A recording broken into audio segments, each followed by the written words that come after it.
솔로몬이 여호와의 제단 앞에서 이스라엘의 모든 회중과 마주서서 그의 손을 펴니라. 솔로몬이 일찍이 노스로 대를 만들었으니 길이가 5규빗이요 너비가 5규빗이요 높이가 3규빗이라. 뜰 가운데에 두었더니 그가 그 위에 서서 이스라엘의 모든 회중 앞에서 무릎을 꿇고 하늘을 향하여 손을 펴고 이르되 이스라엘의 하나님 여호와여, 천지에 주와 같은 신이 없나이다. 주께서는 온 마음으로 주의 앞에서 행하는 주의 종들에게 언약을 지키시고 은혜를 베푸시나이다. 주께서 주의 종 내 아버지 다윗에게 허락하신 말씀을 지키시되 주의 입으로 말씀하신 것을 손으로 이루심이 오늘과 같으니이다.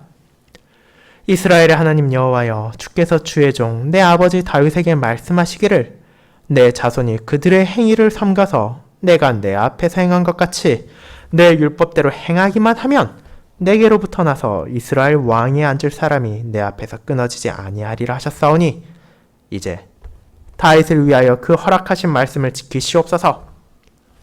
그런즉 이스라엘 하나님 여호와여, 원하건대 주는 주의 종 다윗에게 하신 말씀이 확실하게 하옵소서. 하나님이 참으로 사람과 함께 땅에 계시리이까. 보소서, 하늘과 하늘들의 하늘이라도 주를 용납하지 못하겠거든 하물며 내가 건축한 이 성전이오리이까. 그러나 나의 하나님 여호와여, 주의 종의 기도와 간구를 돌아보시며 주의 종이 주 앞에서 부르짖는 것과 비는 기도를 들으시옵소서. 주께서 전에 말씀하시기를 내 이름을 거기에 두리라 하신 곳이 성전을 향하여 주의 눈이 쥐하로 보시오며 종이 이곳을 향하여 비는 기도를 들으시옵소서. 주의 종과 주의 백성 이스라엘이 이곳을 향하여 기도할 때 주는 그 간구함을 들으시되 주께서 계신 곳 하늘에서 들으시고 들으시사 사하여 주옵소서. 만일 어떤 사람이 그의 이웃에게 범죄함으로 맹세시킴을 받고 그가 와서 이 성전에 있는 주의 제단 앞에서 맹세하거든 주는 하늘에서 들으시고 행하시되 주의 종들을 심판하사 악한 자의 죄를 정하여 그의 행위대로 그의 머리에 돌리시고 공의로운 자를 의롭다 하사 그 의로운 대로 갚으시옵소서. 만일 주의 백성 이스라엘이 주께 범죄하여 적국 앞에 패하게 되므로 주의 이름을 인정하고 주께로 돌아와서 이 성전에서 주께 빌며 간구하거든 주는 하늘에서 들으시고 주의 백성 이스라엘의 죄를 사하시고 그들과 그들의 조상들에게 주신 땅으로 돌아오게 하옵소서.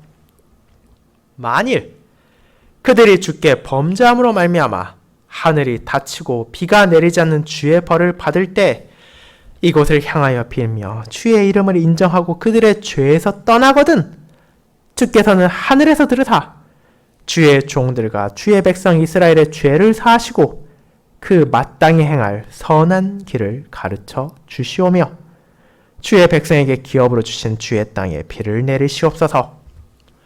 만일 이 땅에 기근이나 전염병이 있거나 곡식이 시들거나 깐부기가 나거나 메뚜기나 황충이 나거나 적국이 와서 성읍들을 애워싸거나 무슨 재앙이나 무슨 질병이 있거나를 막론하고 한 사람이나 혹 주의 온 백성 이스라엘이 다 각각 자기의 마음의 재앙과 고통을 깨닫고 이 성전을 향하여 손을 펴고 무슨 기도나 무슨 간구를 하거든 주는 계신 곳 하늘에서 들으시며 사유하시되 각 사람의 마음을 아시오니 그의 모든 행위대로 갚으시옵소서. 주만 홀로 사람의 마음을 아심이니이다. 그리하시면 그들이 주께서 우리 조상들에게 주신 땅에서 사는 동안에 항상 주를 경외하며 주의 길로 걸어가리이다. 주의 백성 이스라엘에 속하지 않은 이방인에게 대하여도 그들이 주의 큰 이름과 능한 손과 펴신 팔을 위하여 먼 지방에서 와서 이 성전을 향하여 기도하거든 주는 계신 곳 하늘에서 들으시고 모든 이방인이 주께 부르짖는 대로 이루사 땅의 만민이 주의 이름을 알고 주의 백성 이스라엘처럼 경외하게 하시오며 또 내가 건축한 이 성전을 주의 이름으로 일컫는 줄을 알게 하옵소서. 주의 백성이 그 적국과 더불어 싸우고자 하여 주께서 보내신 길로 나아갈 때 그들이 주께서 택하신 이 성과 내가 주의 이름을 위하여 건축한 성전이 있는 쪽을 향하여 주께 기도하거든 주는 하늘에서 그들의 기도와 간구를 들으시고 그들의 일을 돌보시옵소서. 주께 범죄하지 아니하는 사람이 없사오니 그들이 주께 범죄함으로 주께서 그들에게 진노하사 그들을 적국에게 넘기심에 적국이 그들을 사로잡아 땅의 원근을 막론하고 끌고 간 후에 그들이 사로잡혀간 땅에서 스스로 깨닫고 그들을 사로잡은 자들의 땅에서 돌이켜 주께 간구하기를 우리가 범죄하여 패역을 행하며 악을 행하였나이다 하며 자기들을 사로잡아간 적국의 땅에서 온 마음과 온 뜻으로 주께 돌아와서 주께서 그들의 조상들에게 주신 땅과 주께서 택하신 성과 내가 주의 이름을 위하여 건축한 성전 있는 쪽을 향하여 기도하거든 주는 계신 곳 하늘에서 그들의 기도와 간구를 들으시고 그들의 일을 돌보시오며 주께 범죄한 주의 백성을 용서하옵소서. 나의 하나님이여 이제 이곳에 사는 기도에 눈을 드시고 귀를 기울이소서.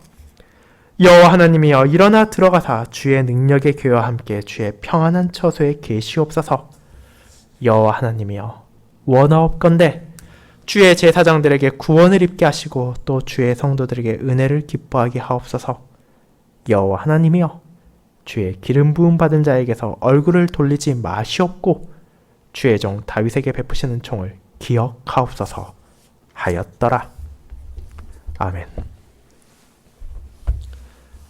설교 후에는 시편 132편 6절, 9절, 10절을 함께 부르도록 하겠습니다.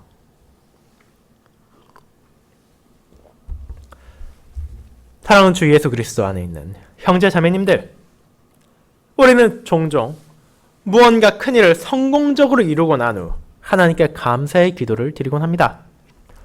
그동안 마음을 졸이며 수행했던 대형 프로젝트가 끝났을 때, 짧지 않은 시간 동안 수고를 들이며 지어왔던 집이 완공되었을 때, 학교에서 중간고사나 기말고사를 잘 마무리했을 때, 혹은 그동안 바라던 새 차나 새 물건을 구입했을 때, 우리는 하나님께 그분이 베푸신 은혜에 대해 감사를 표합니다.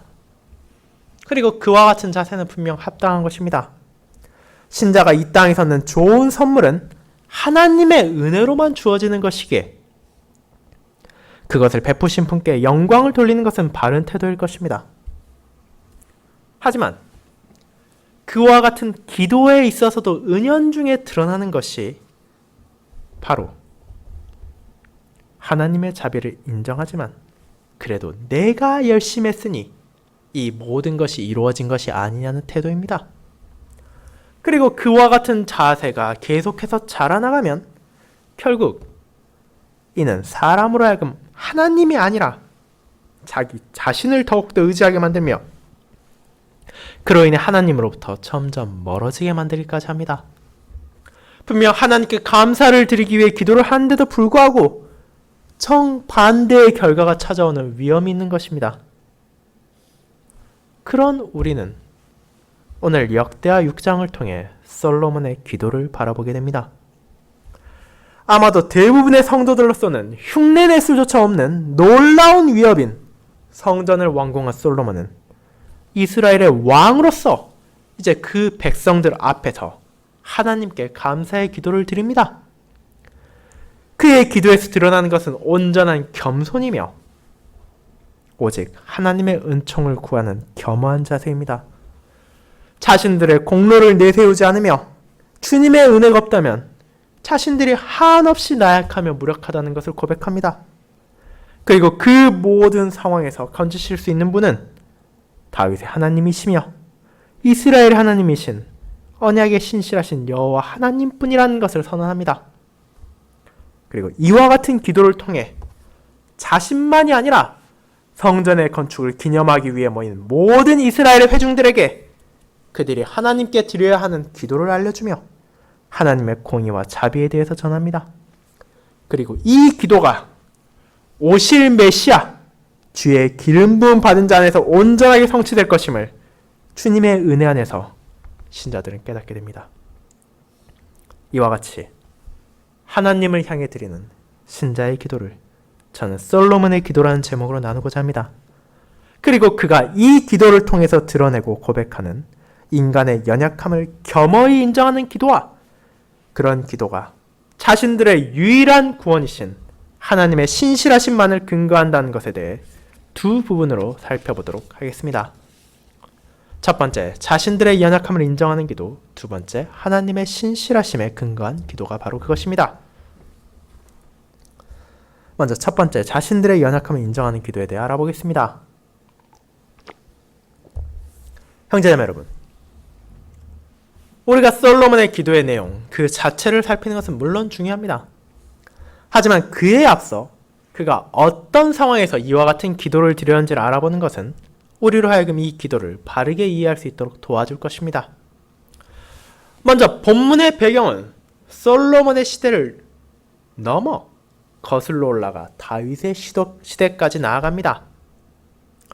자신의 목숨을 위협하던 사울이 전쟁에서 죽고 이제 사울을 따른 이들과의 전쟁에서 승리한 후 다윗은 마침내 온 이스라엘의 왕이 되었습니다. 그리고 하나님의 궤를 다윗 성으로 옮기고 그에 대한 기쁨으로 춤을 추며 백성들과 함께 제사를 드렸습니다. 그렇게 다윗은 하나님께서 자신에게 주신 복에 감사했습니다. 하지만 동시에 그는 그 자신의 생활에 만족하는 것으로 멈추지 않았습니다.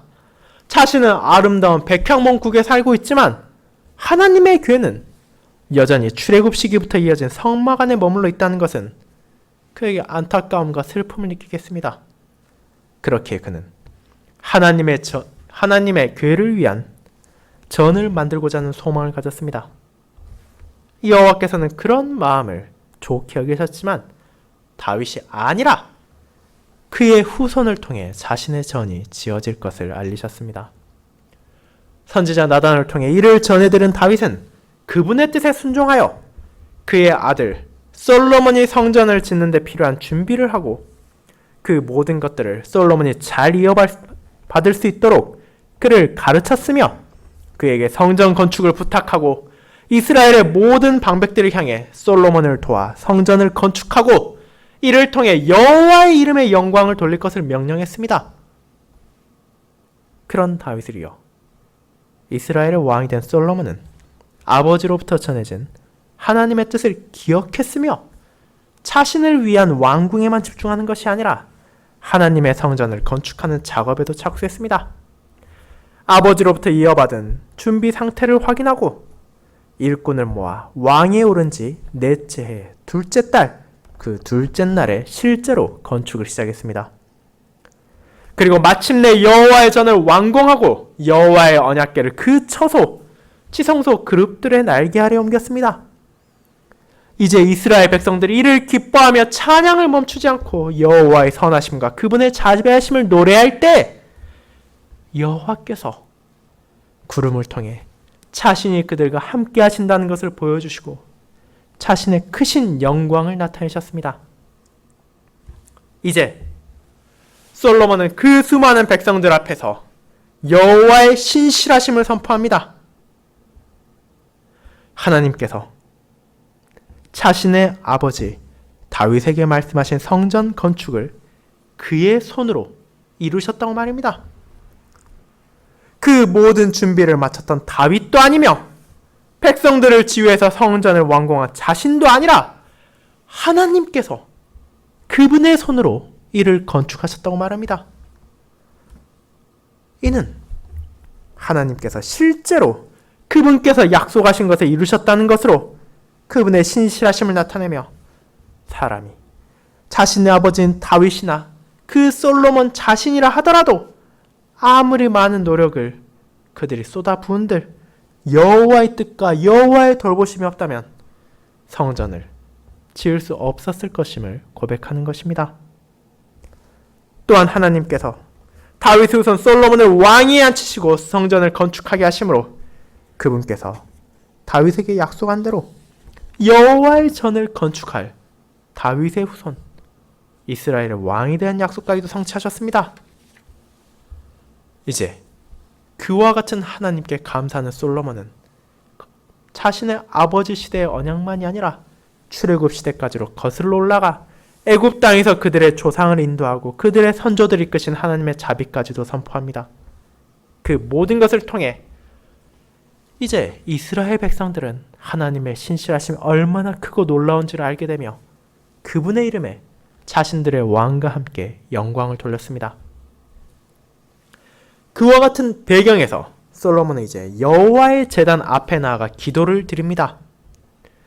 이 제단은 언약 백성들이 출입할 수 있는 외부의 번제단으로 그곳에서 솔로몬은 백성들에게 기도의 자세를 보여줍니다.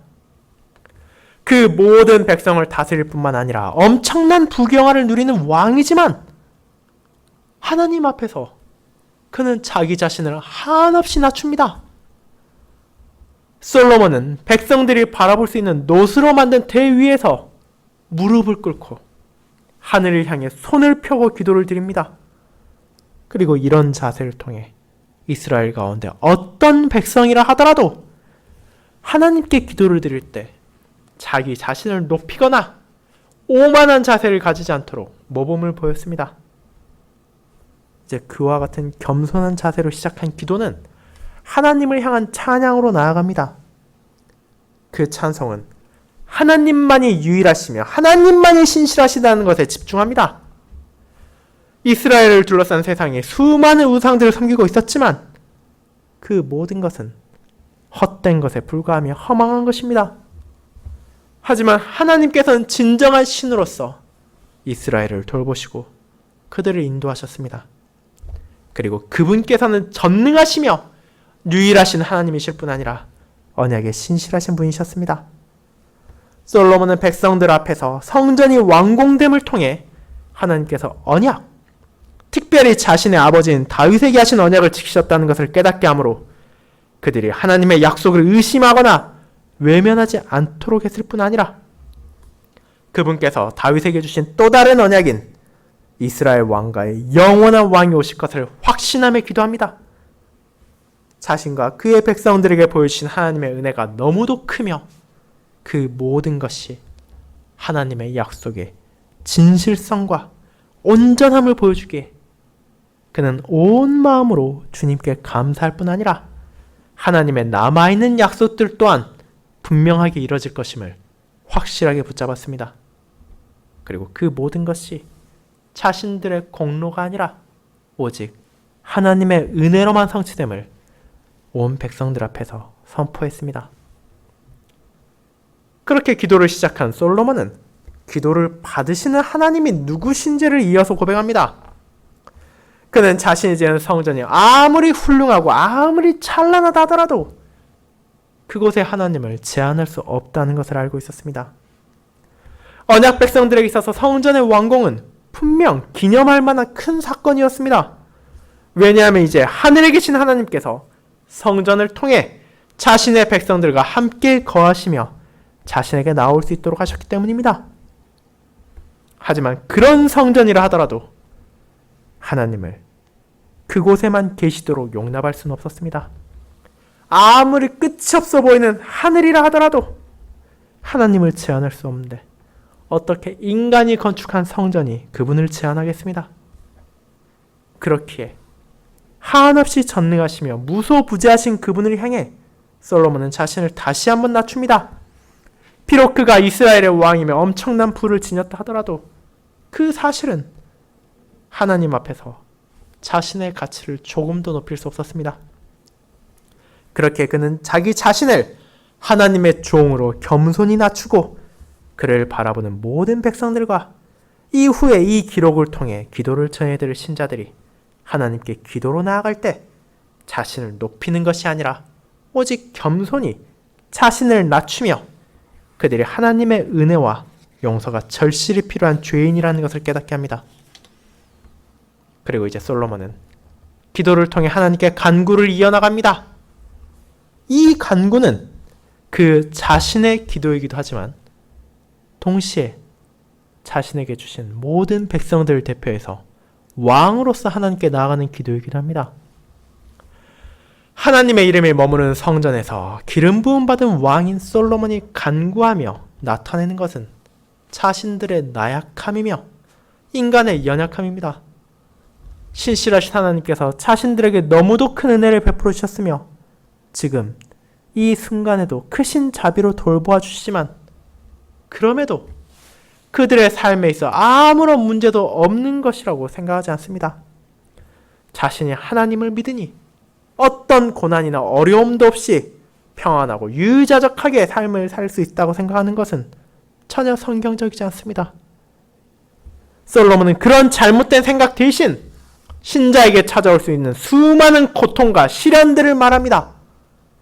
그가 전하는 상황들은 모든 성도들이 저나 여러분까지라도 이 땅에서 살아가며 마주할 수도 있는 것이며 경험할 수도 있는 너무도 흔한 것들입니다.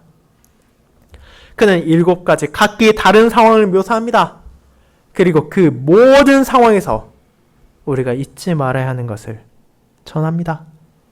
그것은 바로 우리를 둘러싼 많은 사람들이 심지어 우리 자신의 생각까지도 이제 더 이상 기도조차도 필요 없다고 간주할 수도 없다 하더라도 오히려 신자는 하나님께 기도로 나아갈 것을 초대받았다는 놀라운 진리입니다. 재판으로 인해 지혜가 부족할 때, 민족이 전쟁에서 패해 압제받을 때, 기근으로 인해 양식이 부족해 힘들어할 때, 재난과 질병으로 인해 온갖 고통이 찾아왔을 때, 이방인들이 하나님의 진리를 깨달았을 때, 전쟁을 앞두고 주님께서 보내신 길에 담대히 나아갈 때, 그리고 가장 최악의 상황이라고도 할 수 있는 포로로 잡혀가 더 이상 하나님의 성전에 나아갈 수도 없는 절망적인 현실을 마주할 때라 하더라도 그들에게 주어진 답은 단 하나뿐입니다. 그것은 바로 기도이며 이 기도를 통해 하나님께 용서와 은총을 구하는 것뿐입니다. 왜 그렇습니까? 왜냐하면 그 모든 것의 궁극적인 답은 오직 주님만이 주실 수 있기 때문입니다. 그렇다면 기도가 필요한 각각의 상황을 간략하게 살펴보도록 합시다. 가장 먼저 나오는 것은 재판의 상황입니다. 어떤 사람이 그의 이웃에게 범죄하였는데 맹세를 했음에도 불구하고 거짓을 계속해서 말하고 있습니다. 주의 제단 앞에 나와 하나님 앞에서까지 거짓을 말한다면 그 어떤 재판관이라 하더라도 공정한 판단을 내리기 힘들 것입니다. 그런 상황에서 솔로몬은 하나님이야말로 궁극적으로 죄를 심판하시는 재판장이심을 떠올리며 그분께 기도함으로 비록 세상의 법원이 범죄를 깨닫지 못하고 판결을 바르게 내리지 못한다 하더라도 여호와의 공의로 그분이 의인을 세우시며 악인의 죄를 갚아주실 것을 기도로 요청합니다. 이어지는 상황은 이스라엘이 적군에게 패한 상황입니다. 하지만 보다 구체적으로 이는 아무런 이유 없이 패배한 것이 아니라 그들이 주님을 향하여 범죄하고 하나님의 이름을 인정하지 않았기에 내려진 경책으로서의 패배입니다. 그렇기에 이를 통해 그들이 자신들의 어리석음을 깨닫고 회개하고 하나님께 나아갈 때 부디 자신들을 용서해 주시고 하나님께서 약속하신 땅, 조상들에게 주신 땅으로 돌아올 수 있도록 돌보아 주시길 기도로 구합니다. 그들이 마주할 수 있는 어려운 상황은 그뿐만이 아닙니다. 이스라엘 백성들은 기근과 가뭄으로 인해 고난을 겪기도 했습니다. 성경에서 젖과 꿀이 흐르는 땅이라고까지 표현되는 가나안 땅은 다른 나라들과 같이 대규모의 관계 수로를 만들 필요도 없이 대부분의 땅에 충분한 비가 내림으로 풍성한 결실을 얻을 수 있는 비옥한 토지였습니다. 하나님의 은혜로 그와 같은 땅에서 살아가게 된 이스라엘 백성들은 동시에 하나님의 은혜가 없이는 자신들이 무력하고 연약하다는 것을 생업에 있어서도 인식할 수밖에 없었습니다. 히브리인들이 하나님을 거역하고 죄를 지었을 때 때때로 하나님께서는 비를 내리지 않으심으로 그들의 어리석음을 깨닫게 하시고 그들이 완악함으로부터 돌이켜 회개하고 다시 하나님께로 돌아오도록 하셨습니다. 이처럼 적절한 시기에 내리는 비는 하나님의 축복의 표시였으며 부족한 비는 하나님의 진노의 표시로 이스라엘에게 찾아왔습니다. 그렇게 솔로몬은 자신들의 어리석음으로 인해 마주하게 될 기근의 어려움에서도 그들이 해야 할 것은 바로 하나님께 나아가는 것이며 그분께 용서를 구하고 그분께 다시 한번 비를 내려주시길 구하는 것이라는 것을 알려주는 것입니다. 또한 그들은 재난과 질병으로 인해 위기를 만나기도 했습니다. 솔로몬은 기근만이 아니라 사람이나 동물이 겪을 수 있는 전염병, 식물의 질병, 메뚜기나 황충으로 인해 결실을 거두지 못하고 잃는 경우, 혹은 적군의 공격으로 인해 찾아올 수 있는 어려움까지도 그들이 경험하게 될 것임을 고백합니다. 또한 그와 같은 언약 공동체로서의 환난만이 아니라 개인적으로도 한 사람이 재앙과 고통을 마주할 때도 있습니다. 그와 같이 죄의 결과인 비참으로 말미암아 신음할 때 그들이 나아가야 할 곳은 어디입니까? 바로 신실하시며 자비로우신 하나님입니다. 그들은 여호와께 나아가 용서를 구하고 그분의 자비를 간구해야 합니다. 그분께서 사유하신다는 말씀을 통해 우리가 이 땅에서 마주할 수 있는 비참의 원인이 다른 데 있는 것이 아니라 인간의 마음에 있는 악에서 근거하는 것이며 신명기에서 강조되는 언약에 대한 불순종으로 말미암아 찾아오는 것이기에 그 해결책은 다른 곳에 있는 것이 아니라 주님의 가르침에 따라 그분을 경외하며 그분의 길로 걸어가고 그분의 은총을 구하는 것뿐입니다. 그리고 이제 갑작스럽게 솔로몬은 이방인들을 언급합니다. 이는 구약시대부터 이미 하나님께서 명하신 그분의 언약 백성들의 거룩한 삶, 구별된 삶을 통해 그들을 둘러싼 이방인들까지도 하나님을 알게 되고 그분의 은혜를 구하는 땅의 만민들이 주님을 경외하고 그분께 기도할 것이라는 놀라운 사실입니다. 솔로몬은 이스라엘과 이방인들이 함께 하나님을 예배할 날이 찾아올 것을 알게 되었으며 주의 이름이 머무르는 성전에서 그들이 하나가 되어 주님을 경외하고 그분의 뜻에 따라 살아가는 놀라운 날이 속히 오기를 간구합니다. 그것이 이 기도에 포함된 것은 그날이 찾아온다는 것이 구약 백성들에게 있어 받아들이기 쉬운 것이 아니었기 때문입니다.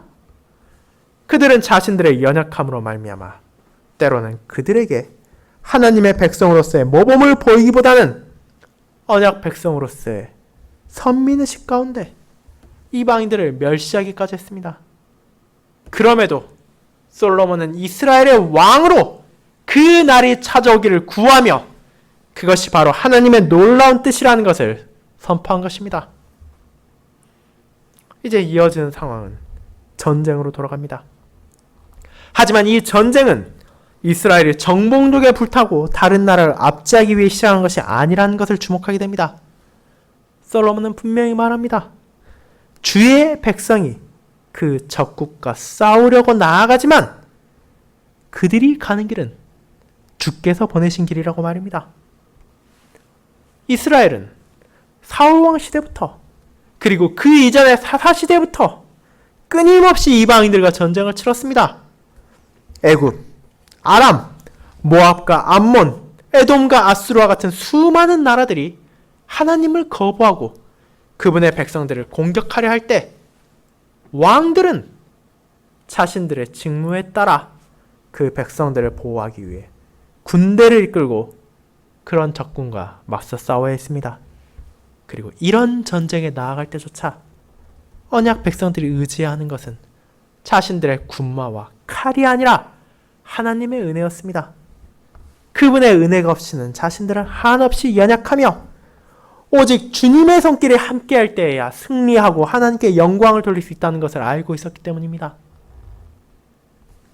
그와 같은 간구의 마지막에 나오는 것은 어쩌면 솔로몬 앞에 모인 백성들로서는 상상조차 하지 못했으며 생각도 하기 싫었을 포로기의 상황입니다.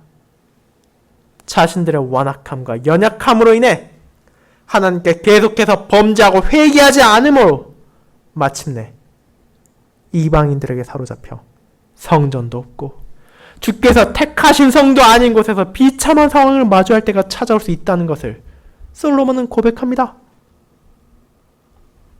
그러나 그런 끔찍한 현실이 찾아온다 하더라도 언약 백성들이 할 수 있으며 해야 하는 것은 단 하나뿐입니다.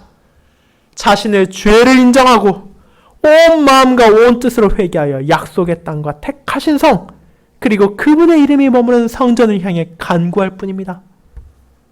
오직 주께서 범죄한 백성들을 용서하실 때에만 그들은 약속의 땅으로 돌아올 수 있을 것이며 다시 한번 하나님과의 아름다운 관계 안에서 평안을 누릴 수 있게 될 것을 솔로몬은 선포했습니다.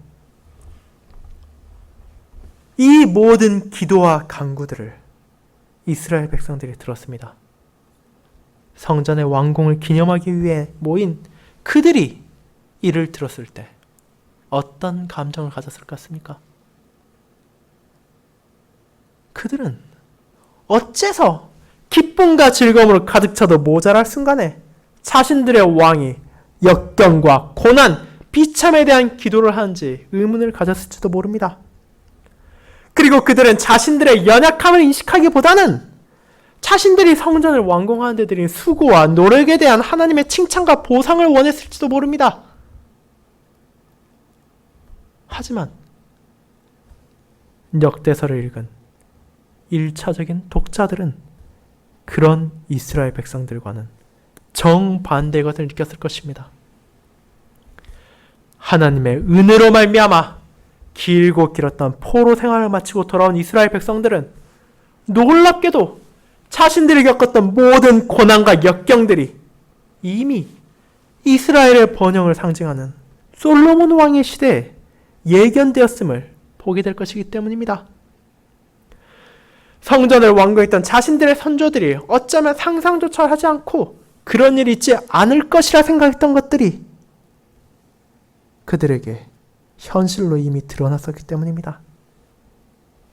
그리고 이와 같은 기도를 바라보므로 자신들이 약속된 땅에 돌아오게 된 것까지도 정치적 상황이 변하고 이방 나라들의 생각이 바뀌어서가 아니라 죄를 회개하고 하나님께 간절히 구한 자신들의 기도를 자비로우신 하나님께서 들어주셨기 때문임을 그들은 알게 되었습니다. 연약하고 나약하게 그지없는 그분의 백성들을 하나님께서 외면하지 않으시고 그들을 돌보심으로 다시 한번 크신 은혜를 베풀어 주신 것이기 때문입니다. 사랑하는 형제자매 여러분, 지금 우리는 환란의 시대를 살아가고 있습니다. 광주에서 급속도로 코로나19가 퍼지고 있으나 이는 이 지역만의 문제가 아닙니다. 전 세계가 이로 인해 크고 작은 어려움을 마주하고 있습니다. 하지만 이런 고난의 순간 신자는 무엇을 해야 하며 무엇을 기대해야 합니까? 두려움에 떨며 백신이 개발되기만을 기다려야 합니까? 아니면 정치인들이 무언가 획기적인 해결책을 들고 와주기를 소망해야 합니까? 물론 우리는 그와 같은 의료진들과 정치인들의 노력을 폄하해서는 안 됩니다. 하지만 그 무엇보다도 성도가 먼저 해야 하며 잊지 말아야 하는 것을 기억합시다. 우리를 환난에서 구원하시는 분은 우리의 하나님, 언약에 신실하신 여호와뿐입니다. 우리는 그분께 나아가 우리의 죄를 용서해 주시기를 구하며 어리석은 우리를 돌이켜 주시기를 구해야 합니다. 이 전염병의 상황에서 우리에게 자비를 베풀으시길 구하며 그분께 의료진들과 정치인들에게 지혜를 주사 이 상황에서 그들에게 주어진 소명들을 바르게 수행할 수 있도록 돌보아 주시길 기도해야 합니다. 그리고 그와 같은 간구로 아버지께 나아가는 자녀들은 주님의 신실하심과 인자하심 안에서 그분의 은총을 구할 수 있습니다. 이를 우리는 두 번째 대지에서 확인하게 됩니다. 두 번째, 하나님의 신실하심에 근거한 기도. 성도 여러분, 이스라엘 백성들 앞에서 사람의 연약함을 고백하며 언약 백성들이 마주할 수 있는 시련과 고난 가운데서도 오직 하나님께만 나아가야 한다는 것을 솔로몬은 고백했습니다. 그렇다면 그는 사람이 자신의 죄로 인해 마땅히 받아야 할 심판과 나약함 가운데 시련을 마주할 때 어째서 하나님께서 그들을 건지셔야 한다고 고백합니까? 솔로몬은 그 이유가 자신들의 훌륭함이나 자신들의 뛰어남에 있지 않고 오직 하나님께서 언약에 신실하시며 자비로우시기에 그와 같은 간구에 응답하실 것임을 밝힙니다. 그리고 그는 아마도 다윗 시대에 작성되었을 성전에 올라가는 노래인 시편 132편을 인용하여 하나님께 간구합니다. 시편 132편은 하나님의 뜻에 따라 행하는 다윗, 특별히 그가 예루살렘으로 여호와의 궤를 옮겨온 것과 그런 다윗을 향한 하나님의 약속을 상기시킵니다. 그렇게 성전을 완공한 지금 솔로몬은 백성들 앞에서 이 시편을 인용하여 기도함으로 백성들에게 하나님의 뜻을 떠올리게 합니다. 하나님은 언약에 신실하십니다. 그리고 그분께서 다윗과 언약을 맺으셨습니다. 이로 인해 이스라엘 백성들이 떠올릴 수 있는 결론은 무엇입니까? 바로 하나님께서 다윗에게 주신 언약도 분명하게 이루어질 것이라는 것입니다. 언약궤가 성전에 자리하므로 하나님께서 이제 그분의 백성들과 함께 하신다는 것을 증거하셨습니다. 그분께서는 구름 가운데 영광을 드러내심으로 솔로몬과 이스라엘 백성들은 그분께서 자신의 이름을 성전해 주시고 그곳에서 그리고 그곳을 향해서 간구하는 자신들의 목소리를 외면하지 않았을 것을 깨닫게 되었습니다. 그렇기에 하나님께서는 자신의 기름 부음 받은 자에게서 얼굴을 돌리지 않으실 것이며 다윗에게 베푸신 은총을 기억하실 것입니다. 이것이 의미하는 것이 무엇입니까?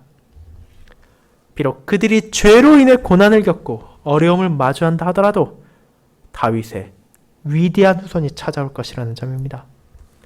솔로몬의 성전 건축을 통해 1차적으로 성취된 이 약속이 온전하게 드러날 날이 차츰 다가오고 있습니다. 비록 부귀와 영광을 누리며 왕으로 군림했던 솔로몬이 죄로 인해 타락하고 나약함을 보이고 그가 지은 아름다운 왕궁이 무너지고 하나님의 성전까지도 무너졌지만 언젠가 찾아올 약속된 왕 다윗에게 약속한 그의 후손은 결코 무너지지 않을 여호와의 집을 건축하고 그 왕위는 영원히 경고할 것입니다.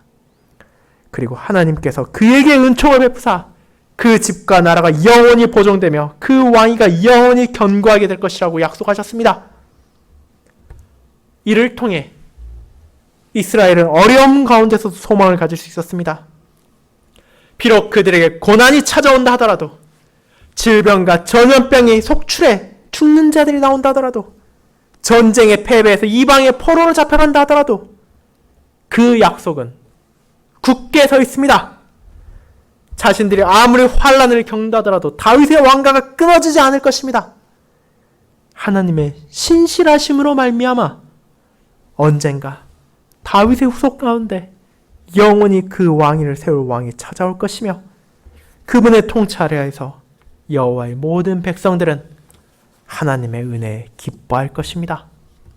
하나님께서 자신들의 기도를 바라보시고 귀 기울여 주심을 깨닫게 될 뿐 아니라 그 모든 것이 오직 하나님의 은총을 통해 주어졌음을 알게 될 것입니다. 이는 솔로몬의 앞선 모든 기도들 또한 마찬가지입니다. 그는 자기 자신의 연약함만이 아니라 그 앞에 있는 모든 백성들의 나약함 또한 알고 있었습니다. 그뿐 아니라 그들의 후손들 역시 온전하지 못할 것임을 바라보았습니다. 하지만 그럼에도 그들은 하나님의 은혜를 구하며 그분께 나아갈 수 있었습니다. 그분께서 부족한 자신들을 택하시고 다윗과 언약을 맺으셨기에 그 약속에 근거하여 신실하신 하나님께 도움을 청하며 그분께서 자신들을 건져주실 것임을 굳게 확신할 수 있었던 것입니다. 이제 다윗과 솔로몬의 왕국이 무너지고 성전이 파괴되는 쓰라린 경험을 한 포로기의 성도들은 이 언약을 바라보며 신실하신 하나님께서 약속하신 왕을 소망했습니다. 그리고 하나님께서 다윗에게 주신 이 언약은 그분의 독생자 예수 그리스도께서 다윗의 위대한 후손으로 이 땅에 오심을 통해 성취되었습니다. 그분께서는 성전을 더럽힌 이들을 향해 꾸짖으시고 표적을 구한 이들을 향해 너희가 이 성전을 헐라 내가 사흘 동안에 일으키리라고 선언하셨습니다. 그리고 십자가에서 돌아가신 그분께서 말씀하신 것과 같이 사흘 만에 부활하심으로 아버지의 뜻이 어떻게 성취되는지를 보여주셨습니다. 비록 이후 예루살렘의 성전이 로마의 공격으로 인해 무너지고 언약 백성들의 기도의 처소가 사라진 것처럼 보였지만 이제 주님을 믿는 자들은 부활하신 그분 안에서 영원히 무너지지 않는 성전을 가지게 되었습니다. 이제 하나님께 기도로 나아가는 성도들은 예루살렘의 성전이 아니라 자신의 기름 부음 받은 왕, 아버지의 은총 가운데 통치하시는 영원한 왕이신 예수 그리스도의 이름으로 간구할 수 있게 되었습니다. 그리고 그분 안에서 하나님께서는 자신의 백성들을 향한 은총을 멈추지 않으심으로 그들의 죄를 용서하시고 그들에게 자비를 베푸시며 이제 그들이 자신과 영원한 교제를 누릴 수 있다는 약속을 주셨습니다. 사랑하는 성도 여러분, 그리스도를 통해 다윗에게 베푸신 언약이 성취됨을 통해 신자는 하나님의 인자하심과 신실하심이 얼마나 크고 위대한 것인지를 알게 됩니다. 자신의 백성들의 어리석음과 완악함에도 불구하고 그들을 인내하시고 그들을 가르치시고 그들에게 약속된 왕을 보내심으로 이제 모든 신자들에게 영원히 무너지지 않을 성전과 영원히 흔들리지 않는 왕을 주셨습니다. 그분 안에서 더 이상 예루살렘의 성전이 아니라 자신 안에 거하시는 성령 하나님으로 인해 신자들 한 명 한 명이 거룩한 성전이 되고 그리스도의 이름 안에서 언약의 외인들이었던 저와 여러분을 포함한 이방인들까지도 그리스도의 이름 안에서 하나님께 간구하며 은혜를 구할 수 있게 되었습니다. 그렇게 힘들고 괴로운 상황에서도 우리는 아버지의 신실하심과 아버지의 인자하심을 근거하여 그분께 나아가며 자비를 구할 수 있으며 모든 성도들과 함께 그분의 은혜를 기뻐할 날이 분명 찾아온다는 것을 확신하게 됩니다. 비록 우리가 경험하는 순간순간이 어려움과 고통을 가져온다 하더라도 그 어떤 것도 아버지의 신실하심을 변하게 하거나 그분의 신실하심을 취소할 수 없습니다. 그렇게 이번 한 주 자신을 낮추고 겸손히 이 신실하신 하나님의 은총을 구하십시오. 그렇다면 우리가 어떤 상황을 마주한다 하더라도 흔들리지 않을 것이며 주 안에서 우리에게 베풀어진 하나님의 은혜에 기뻐할 수 있을 것입니다. 아멘.